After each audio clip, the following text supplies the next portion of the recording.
Hello everyone, and welcome back to the Learn Speak English podcast. I'm Thomas, your guide to mastering the nuances of the English language. I am absolutely delighted to have you with me today. Now, I want you to close your eyes for a second. Imagine this scenario. You are sitting in a glass-walled meeting room. It's the quarterly review. The CEO is there. Your international colleagues are there. You have a brilliant idea, an idea that could save the company thousands. You wait for a pause in the conversation. You open your mouth to speak. But you hesitate. Why? Not because you don't know the vocabulary. You know the words. But you're afraid you won't sound authoritative enough. You're worried that your English sounds like a textbook, while everyone else sounds like a leader. Does that feeling sound familiar? That frustration of knowing what to say, but not feeling like you have the business-ready polish to say it with impact? That is the gap we are going to bridge today. Learn, Speak, English, the podcast. There is a massive difference between conversational English, ordering a coffee or chatting about the weather, and the high-stakes language of the boardroom. In the business world, perception is reality. If you sound hesitant or basic, your ideas, no matter how brilliant, might be undervalued. Today, we aren't just learning definitions. That's for beginners. You are B2, C1 speakers. You are advanced. Today, we are focusing on 4 power phrases that will instantly elevate your professional profile. But we are going to do something different. We are going to analyze real-world conversations. We will break down the psychology behind why these phrases work, and how you can use them to not just communicate, but to persuade and influence. By the end of this episode, you won't just know these phrases, you will own them. You will feel that shift from student to professional. Are you ready to transform the way you work? Let's get down to business. Let's start with a common situation. You are leading a project. The team is gathered.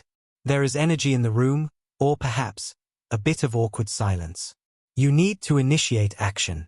You need to show leadership. You could say, "Okay, let's start." Grammatically, it's perfect. Rhetorically, it's weak. It sounds like a teacher talking to children. It lacks drive. It lacks motion. To sound like a leader, you need a phrase that implies kinetic energy. You need to say, "Let's get the ball rolling." To get the ball rolling. Visually, think of a heavy stone sphere. It takes effort to push it, but once it moves, it has momentum. That is what you are doing. You are creating momentum. Let's listen to a realistic workplace dialogue. We are in a marketing kickoff meeting. Listen to how Mark, the team lead, uses this phrase to take control of the room. All right, everyone. Thanks for joining at such short notice. We have a tight deadline for the Q3 campaign launch. I've got the preliminary data here, Mark, but we're still waiting on the design assets. That's fine, Jessica. We can't wait for perfection. I want to get the ball rolling on the copy and the media buying strategy today. If we start moving now, the design team can catch up later. Understood. I'll brief the copywriters immediately. Excellent. Let's make it happen. Did you hear that? I want to get the ball rolling on the copy. Why did Mark use that phrase? Because he needed to overcome an obstacle. Jessica mentioned a delay, waiting for design assets. If Mark had said, "Let's start the copy," it might have invited an argument about why they should wait. But by saying "get the ball rolling," he implied, "We need to create movement now, regardless of the obstacles." It signals a bias for action. I want you to try this. I want you to say it out loud, right now. I know it might feel silly if you are on the bus or in the car, but muscle memory is key. Repeat after me, with authority. Let's get the ball rolling. Again. Louder. Imagine you are the boss. Let's get the ball rolling. Brilliant. Use this phrase when you want to cut through procrastination. It tells your colleagues, "I am a person who takes action." Before we move to the next phrase, I have a quick question for you. Think about your current job. Is there a project that is stuck? A task that everyone is avoiding? I want you to pause the episode right now. Yes, press pause, and go to the comments section or open your notes app. Write down one sentence using get the ball rolling regarding that stuck project. For example, I need to send that email to get the ball rolling on the budget approval. Do it now. It commits your brain to the action. Now, let's navigate a delicate situation. You need to speak to a client, a boss, or a busy colleague. You don't have a big update. You don't want to book a 1-hour meeting. You just need to re-establish contact, perhaps remind them you exist, or check the status of something without being annoying. If you say, I want to talk to you, it sounds serious. It sounds like there is a problem. If you say, I need an update, it sounds demanding. The phrase you need for this soft contact is touch base. To touch base, as I mentioned, comes from baseball. You touch the base to be safe. In business, it means to briefly renew contact to ensure everything is on track. It is low pressure. It signals respect for the other person's time. Let's hear this in action. Listen to a voicemail left by our account manager to a client. Notice the tone. Hi Susan, this is David from Logistic Solutions. I hope you're having a great week. I'm not calling for anything urgent, I just wanted to touch base regarding the renewal contract for next year. No rush, but let's try to catch up sometime next week to ensure we're aligned. Give me a call when you have a moment. Thanks. Analyze that with me. Why did David use touch base? Because he is selling something, the renewal. If he pushes too hard, Susan might resist. By saying just wanted to touch base, he lowers the barrier. He makes it sound casual and routine. It reduces the friction of the interaction. It is incredibly useful for email subject lines too. For example, you can use the subject, touching base, Project X. It is non-threatening. It implies, this will be quick. However, be careful. Do not use touch base if you have a serious crisis. If the building is on fire, you don't touch base with the fire department. You call them. Use touch base for maintenance, updates, and relationship building. Here is a challenge for you. Who have you lost contact with in your professional network? A former colleague? An old client? This week, send them a message. Hi, it's been a while. I just wanted to touch base and see how things are going at your company. It's a small action, but business is built on relationships. And people like doing business with people who remember them. Let's move on to the next phrase. Communication breakdowns are the #1 cause of failure in business. There is nothing worse than working hard on a task, only to realize the strategy changed 3 days ago and nobody told you. You feel excluded. You feel foolish. Conversely, as a manager, you need your team to know that you are informed. The idiom for being part of the information flow is, keep me in the loop. Think of a loop as a closed electrical circuit. If the wire is cut, the power stops. If you are in the loop, the information flows through you. If you are out of the loop, you are in the dark. This phrase is powerful because it establishes hierarchy and inclusion without being aggressive. Let's listen to a conversation between a project manager, Sarah, and her team member, Alex. Alex, how did the meeting with the suppliers go? It was okay. They are worried about the raw material costs increasing. They might need to renegotiate the rates. That's a risk. I trust you to handle the initial discussion.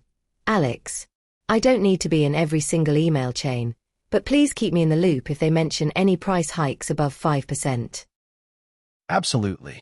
I'll make sure you're copied on those updates. Great. I just don't want any surprises when I report to the board. Keep me in the loop. Notice how Sarah used it. She empowered Alex, I trust you to handle it. But she set a boundary, keep me in the loop if. This is a fantastic management phrase. It says, I trust you to do the work, but I need to be informed of the outcome. It is also useful for you to say to your boss, I'll work on this report, and I'll keep you in the loop regarding my progress. This reassures your boss. It alleviates their anxiety. They know they won't have to chase you for updates. Let's practice the pronunciation. It's not lup, short U. It's loop, long U. Like moon. Keep me in the loop. And the negative? I felt a bit out of the loop. Use this when you need to gently complain that you weren't informed. For example, I wasn't in the meeting yesterday, so I'm a bit out of the loop. Could you update me? It's much more polite than saying, why didn't you tell me? We have one more power phrase to go, and this one is crucial for your career advancement and salary negotiations. But before that, I want to ask you a favor. If you are finding value in this deep dive format, if you feel like you are learning not just words, but strategy, please hit the subscribe button and leave us a comment with your suggestions. Why? Because it helps us get the ball rolling with the algorithm and allows us to keep you in the loop with future masterclasses. See what I did there? Thank you for your support. Now, let's talk about your value. In a job interview, a performance review, or a negotiation, you have one goal: to prove that you are an asset. You need to quantify your worth. You could say, I am good at, or I have experience in. But everyone says that. It's passive. To sound like a high-value professional, use the phrase, bring something to the table. To bring something to the table. Imagine a negotiation table. Everyone sits around it. What are you placing on that table that benefits the group? Is it skills? Money? Contacts? Experience? This phrase transforms your skills into a tangible contribution. Let's eavesdrop on a high-stakes job interview. This is a candidate, Elena, answering the question, why should we hire you? We have many qualified candidates for this director position, Elena. What makes you different? That's a fair question. I know you're looking for someone who can manage the local team. But beyond management, I bring a network of key distributors in the Asian market to the table. I know you're trying to expand there. My competitors might have the management skills, but they don't bring those relationships to the table on day one. Wow, did you feel the power of that answer? Elena didn't just say, I know people in Asia. She said she brings that network to the table. It implies that the company gets that network if they hire her. It makes her skills sound like a gift or a tangible asset transfer. You can also use this to complement others. For example, we need John on this project. He brings a lot of technical expertise to the table. I want you to think about yourself right now. Be honest. What is your superpower? Is it your patience? Your coding skills? Your bilingual ability? Complete this sentence in your head. When I join a team, I bring this skill to the table. If you can answer that clearly, you will never be nervous in an interview again. Because you aren't asking for a job, you are offering an exchange of value. We've covered a lot of ground today, but before we wrap up, let's do a quick recap, not just of the words, but of the intent behind them. Today, we focused on a few key professional phrases that can really make you sound like a native in the office. Get the ball rolling. Use this when you need to be the catalyst, when you want to show energy and overcome inertia.